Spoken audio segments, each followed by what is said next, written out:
ইল্লাল্লাহ লা ইলাহা ইল্লাল্লাহু মুহাম্মাদুর রাসূলুল্লাহ। আমার মুসলমান ভাই, বলতেছিলাম পয়গম্বর আইয়ুব আলাইহিস সালাম তিনি আল্লাহ তাআলার কাছে দোয়া করে বলতেছে, আল্লাহ আমার পুরো শরীর পোকা খেয়েছে, আমার কোনো সমস্যা নাই, আমার কোনো আবদার দরখাস্ত তোমার দরবারে নাই আয় আল্লাহ তাআলা, কিন্তু আমি দেখতে পাইতেছি কিছু পোকা আমার জবানের মধ্যে এসে কামড় দিতেছে। আল্লাহ তোমার কাছে একটা ফরিয়াদ মাবুদ, আমার পুরো শরীরটা তুমি পোকা দিয়ে খেয়ে দাও, আমার কোনো সমস্যা নাই, তবে এই জবানটা দিয়ে আমি তোমার নামের জিকির করি। আল্লাহ তোমার কাছে একটাই আমার চাওয়া, এই জবানটা তুমি পোকা দিয়ে খাওয়া দিও না। আল্লাহ এই জবানটা যদি পোকা খেয়ে ফেলে আমি তোমার নাম জিকির করতে পারবো না। জোরে গান সুবহানাল্লাহ। মুসলমান ভাইরা আমার, পয়গম্বর আইয়ুব আলাইহিস সালাম এত বড় সবুরের পরিচয় দিয়েছে, তিনি কোনোদিন আল্লাহ তাআলার কাছে বলে নাই আল্লাহ আমার অসুস্থ তুমি ভালো করে দাও। আল্লাহ তাআলার কাছে জবানের মধ্যে যখন পোকা ধরেছে তখন আল্লাহ তাআলার কাছে ডেকে ডেকে বলতেছে, আন্নী মাসানিয়াদ দুররু ওয়া আনতা আরহামুর রাহিমিন। আয় আল্লাহ তাআলা গো মাবুদ, ও আসমানের মালিক, আমি অসুস্থতার মধ্যে সময় পার করতেছি আল্লাহ, আর তুমি রহমান বড় দয়ালু।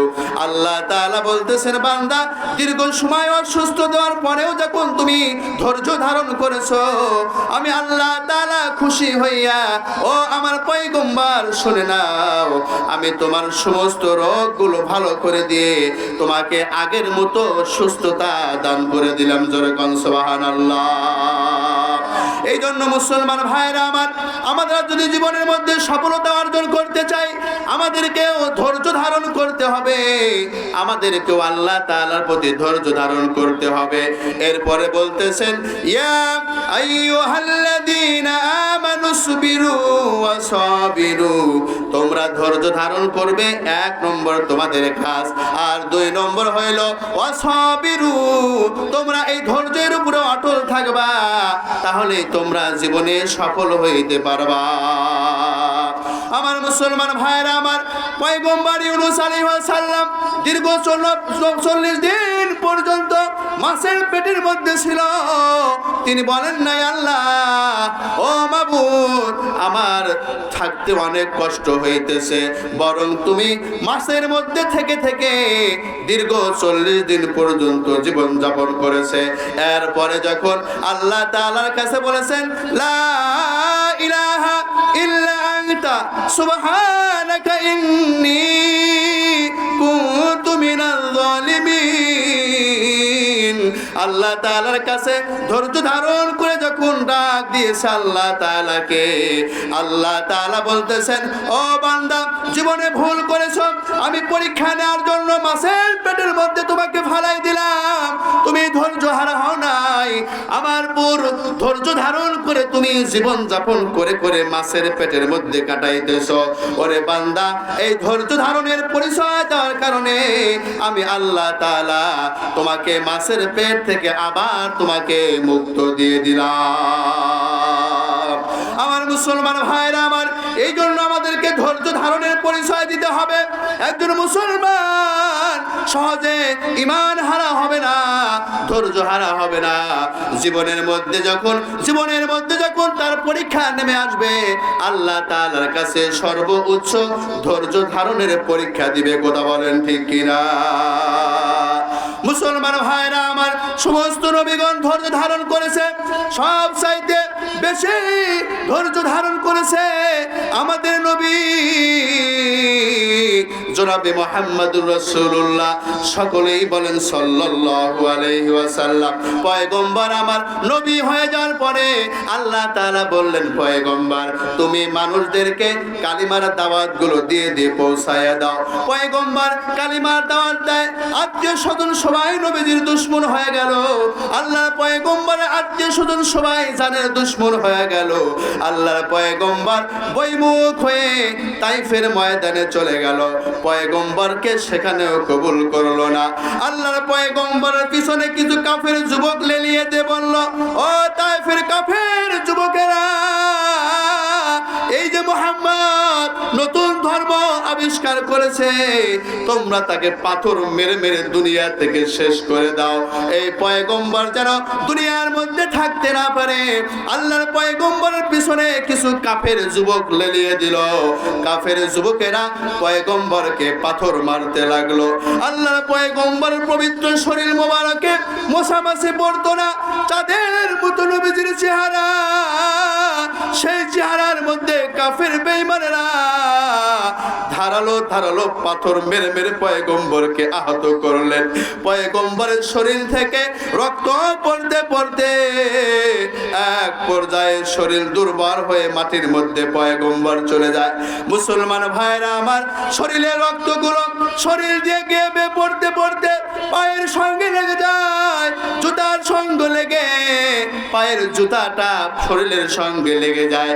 পয়গম্বর আমার সর্বহারা হয়ে একটি বাগানের মধ্যে বসে বসে কান্না করতেছে আর আল্লাহকে ডেকে ডেকে বলতেছে, আল্লাহ এই তাইফের মানুষেরা আমাকে চেনে না, আমাকে বুঝে না। ও তাইফের মানুষেরা, তোমরা আমাকে আর মারিও না গো, তোমরা আমাকে আর রক্তাক্ত করিও না। এই দুনিয়ার জমিনে আমার মাও নাই, আমার বাবাও নাই। পয়গম্বর চোখের পানিগুলো ছেড়ে দিয়ে দিয়ে কান্না করতেছে। জিবরাইল এসে বলতেছে, নবী, ও আল্লাহর পয়গম্বর, আসমানের মধ্যে ফেরেশতারা কান্না করতেছে, আল্লাহ আমাকে পাঠিয়েছে গো নবী, আপনি শুধু নির্দেশ দিয়ে দেন, অর্ডার করে দেন, যে সমস্ত তায়েফের মানুষেরা আপনাকে পাথর নিক্ষেপ করেছে, আমি জিবরাইল আমার পাখা দিয়ে এই তায়েফের দুইটা পাহাড় রয়েছে নবী, এই দুইটা পাখা দিয়ে এই দুইটা পাহাড় এক করে এই বেঈমানদেরকে আমি জিবরাইল দুনিয়া থেকে শেষ করে দিতে চাই। আপনার কষ্ট ওই ফেরেশতারা সহ্য করতে পারতেছে না। আসমানের মধ্যে ফেরেশতারা কাঁদতেছে। নবী আমার চোখের পানি ছেড়ে দিয়ে বলতেছে, ভাই জিবরাইল এমনটা করিও না। ওই দুনিয়ার মানুষেরা, ওই তায়েফের মানুষেরা আমাকে চিনার জন্য আমাকে পাথর মারতেছে। আমার সঙ্গে সঙ্গে আল্লাহর কাছে দোয়া করো, আল্লাহ তারা জানে না বুঝে না জন্য আমাকে পাথর মারতেছে। ওগো আল্লাহ, হয়তো তারা ঈমান আনতেছে না তো কি হয়েছে, হয়তো তার সন্তানেরা একদিন ঈমান নিয়ে আসবে। ওগো আমার আল্লাহ, তাদেরকে আযাব গজব দিয়ে তুমি ধ্বংস করে দিও না। আয় আল্লাহ তাআলা, না বুঝে তারা পাথর মারতেছে, তাদেরকে তুমি সমূলে ধ্বংস করে দিও না। আমার মুসলমান ভাইরা আমার, এইরকম ভাবে দুনিয়ার মধ্যে সমস্ত পয়গম্বর সর্বোচ্চ ধৈর্যের পরিচয় দিয়ে দিয়ে দুনিয়ার মধ্যে তারা ইসলামের দাওয়াত দিয়েছে। আল্লাহ তাআলা তারা এই ধৈর্য ধারণ করার কারণে আল্লাহ তাআলা আমাদের নবীকে বলেছে, পয়গম্বর আপনি ধৈর্য ধারণ করেছেন জন্য আমি বিশ্বব্যাপী কালিমার পতাকা, ইসলামের বিজয় আমি দিয়েছি। জোরে গণ সুবহানাল্লাহ। কারলা গিয়া কান্দ তুমি, কারলা গিয়াই হাসো, যে তোমার করলো সৃজন, যে তোমার করলো সৃজন, তারেই ভুলে গেছো। কারলা গিয়া কান্দ মানুষ, কারলা গিয়াই হাসো। আমার মুসলমান ভাইরা আমার, এই জন্য আমরা জীবনের মধ্যে যদি সফলতা অর্জন করতে চাই, আমাদেরকে 1 নম্বর কাজ হইল ধৈর্য ধারণ করতে হবে। আর 2 নম্বর কাজ হইল আমাদেরকে এই ধৈর্যের উপর অটল থাকতে হবে।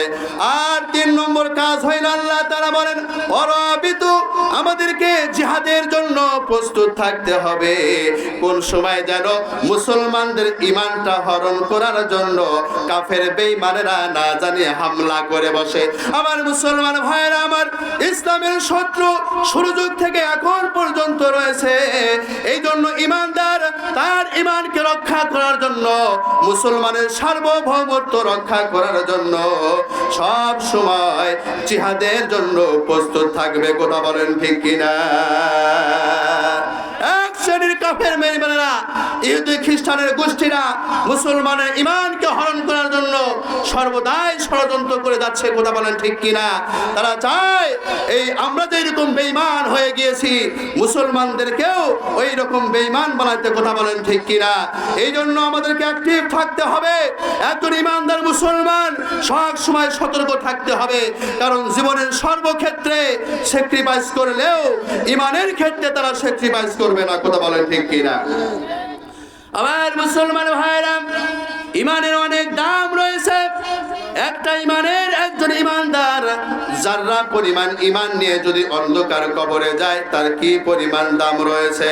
আল্লাহ তাআলা আল্লাহ রাব্বুল আলামিন বলেছেন, আল্লাহর পয়গম্বর পর্যন্ত বলেছেন, একজন ঈমানদার মুসলমান যদি যারা পরিমাণ ঈমান নিয়ে অন্ধকার কবরে যায়, আল্লাহ তাআলা তাকে সর্বনিম্ন যে জান্নাত দান করবে, ওই জান্নাতের এরিয়া বরত্ব হবে এই পৃথিবীর 10 গুণ বড়। জোরে গণ সুবহানাল্লাহ।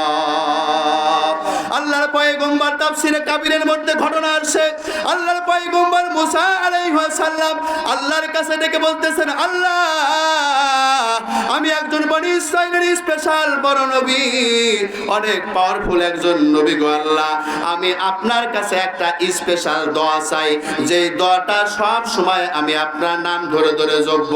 আপনি আমাকে একটা স্পেশাল দোয়া শিখায় দেন। আল্লাহ তাআলা কালিমা তৈয়বা লা ইলাহা ইল্লাল্লাহ মুহাম্মাদুর রাসূলুল্লাহ শিখায় দিলেন। পয়গম্বর বলতেছেন, আল্লাহ, আমি এই সাধারণ দোয়া চাই নাই, বড় নবী হিসাবে একটা স্পেশাল দোয়া চাইতেছিলাম। আল্লাহ তাআলা বলেন, ও পয়গম্বর মুসা, এই কালিমা তৈয়বা তোমার কাছে সাধারণ কোন কালিমা হইতে পারে, দুনিয়ার কোন বান্দা যদি এই কালিমার সামান্য পরিমাণ ঈমান নিয়ে যদি অন্ধকার কবরে আসে, আমি আল্লাহ তাআলা দুনিয়ার মধ্যে থেকে আসার কারণে, এই ঈমানটা নিয়ে আসার কারণে তাকে যেই জান্নাতটা দান করব, ওই জান্নাত এই দুনিয়ার 10 গুণ বড় হবে। জোরে গণ সুবহানাল্লাহ। এ ভাই, এগুলো নাটক করেন না। আধা ঘন্টা আলোচনা করলাম, এর মধ্যে 3 বার কারেন্ট গেল, এই সমস্যা সেই সমস্যা, এগুলো করেন না। আমার মুসলমান ভাইয়েরা, আমার বলতেছিলাম, এই জন্য আমাদেরকে ঈমান রক্ষা করার জন্য কাফের বেঈমানেরা, ইহুদি খ্রিস্টানেরা ইসলামকে উৎখাত করার জন্য নানা রকম ষড়যন্ত্র করবে। আল্লাহ তাআলা বলতেছেন, বান্দা, জীবনের মধ্যে যদি সফলতা অর্জন করতে চাও, তোমাদেরকে এই ঈমান রক্ষা করার জন্য সব সময় জিহাদের জন্য প্রস্তুত থাকতে হবে। কথা বলেন ঠিক কিনা? আজকে বাংলাদেশের মুসলমানদের ঈমান হরণ করার জন্য নানা রকম ষড়যন্ত্র চলতেছে। কথা বলেন ঠিক কিনা? আমরা মুসলমান ঈমানদার মানুষ, আমাদের খাবার নাই ঘরে, আমরা ভালো পোশাক পরতে পারি না, কিন্তু আমরা তাদেরকে পরিষ্কার করে বলে দিতে চাই, বাংলার জমিনের মুসলমানেরা এরা ঈমানদার, এরা ভাতের ঘরের মধ্যে ভালো খাবার না থাকতে পারে, ভালো পোশাক না পরতে পারে, কিন্তু তারা ঈমান লালন করে। কথা বলেন ঠিক কিনা? ইসলাম প্রিয় মুসলমান, কথা বলেন ঠিক কিনা? সুতরাং তোমরা যারা ষড়যন্ত্র করতেছ, ইহুদি খ্রিস্টানের দালালেরা, নাস্তিক বেঈমানেরা, পরিষ্কার করে শুনে নাও, বাংলার জমিনের মুসলমানেরা ইসলামকে রক্ষা করার জন্য জিহাদের ময়দানে নেমে, রাজপথে নেমে, রক্ত দিয়ে, জীবন দিয়ে ইসলামকে রক্ষা করবে। কথা বলেন ঠিক কিনা?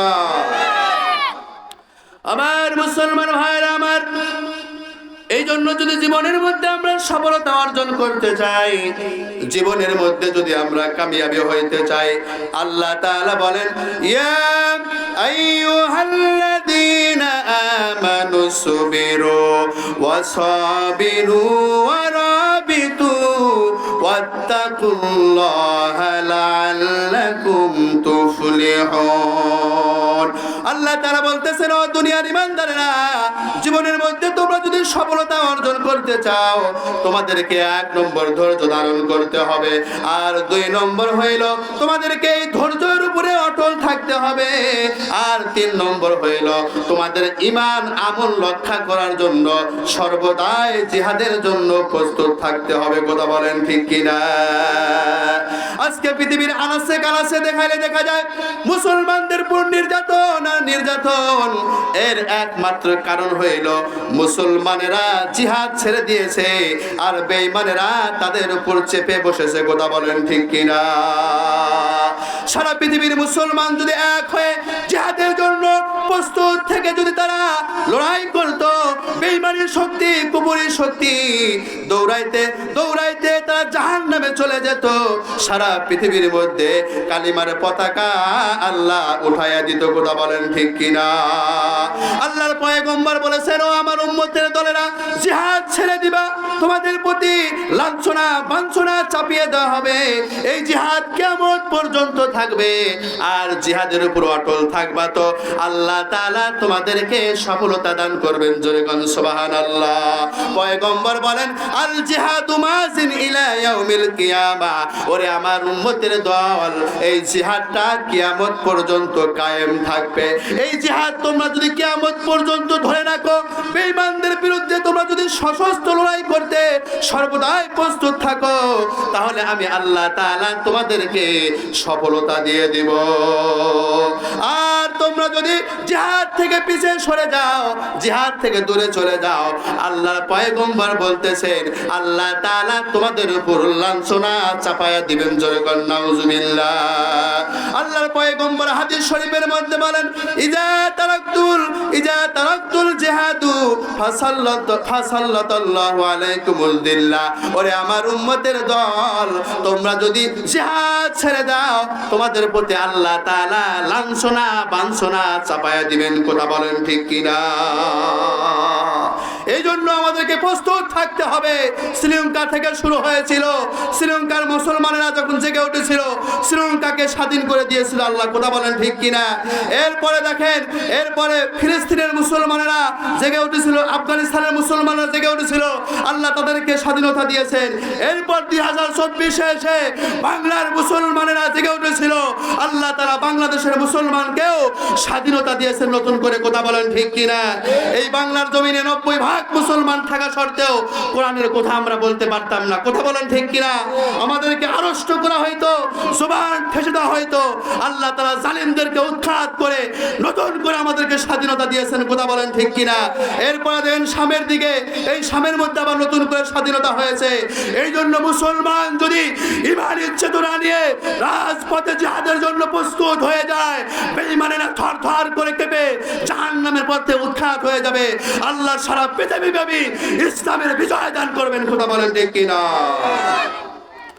আমার মুসলমান ভাইরা আমার, আর 4 নম্বর বিষয় ছিল, একজন মুসলমান যদি জীবনের মধ্যে সফলতা অর্জন করতে চায়, তাকে 4 নম্বর কাজ হইল আল তাকওয়া অর্জন করতে হবে। আল্লাহ তাআলা বলেন, ওয়াত্তাকুল্লাহা লাআল্লাকুম তুফলিহুন।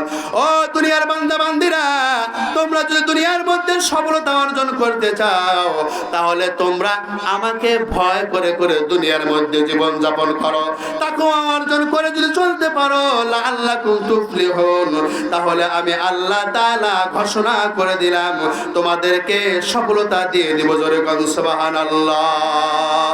আমার মুসলমান ভাইরা আমার, এই জন্য আমাদের 4 নম্বর কাজ হইতেছে আমাদেরকে তাকওয়া অর্জন করতে হবে, আল্লাহর ভয় অর্জন করতে হবে, অন্তরের মধ্যে আল্লাহর ভয় লালন করে করে জীবন যাপন করতে হবে। একজন মানুষ যদি তাকওয়া অর্জন করতে পারে, আল্লাহ তাআলা বলতেছেন ওই মানুষটা দিনদার হয়ে যাবে, আল্লাহওয়ালা হয়ে যাবে। শুধু তাই নয়, সমাজের মধ্যে সব চাইতে দামি হয়ে যাবে। জোরে কোন সুবহানাল্লাহ। আল্লাহ তাআলা কোরআনের মধ্যে সাত করে বলেন, ইন্না আকরামাকুম ইনদাল্লাহি আতকাকুম, তোমাদের মধ্যে সব চাইতে সম্মানীয় দামি মানুষ হইতেছে ওই ব্যক্তি যার মধ্যে যত বেশি তাকওয়া। আমার মুসলমান ভাইরা আমার, আমরা অনেক সময় সমাজের মধ্যে দেখতে পাই অনেক টাকাওয়ালা মানুষ, অনেক প্রভাবশালী মানুষ, কিন্তু সমাজের মানুষ তাদেরকে সম্মান করে না। পক্ষান্তরে গ্রামের একজন হত দরিদ্র মানুষ নামাজ কালাম পড়ে, ইবাদত বন্দেগী করে, মানুষের ক্ষতি করে না, ভালো সমাজের মধ্যে চলাফেরাও করতে পারে না, কিন্তু তাকওয়া থাকার কারণে সমাজের মানুষ সম্মান করে তাকে সালাম দেয়। কথা বলেন ঠিক কিনা? মাঠে ঘাটে কাজ করে, সমাজের মধ্যে কোনো দাম নাই, মিটিং মিছিলে তাদেরকে ডাকে না, কিন্তু অন্তরের মধ্যে তাকওয়া রয়েছে। দেখবেন মানুষেরা তাকে ভালোবাসে, মহাব্বত করে, দেখা হইলেই সালাম দেয়, 10 জনের মধ্যে আসলে তাকে বসার জন্য চেয়ারটা আগায় দেয়। কথা বলেন ঠিক কিনা? এটা তাকওয়ার দাম।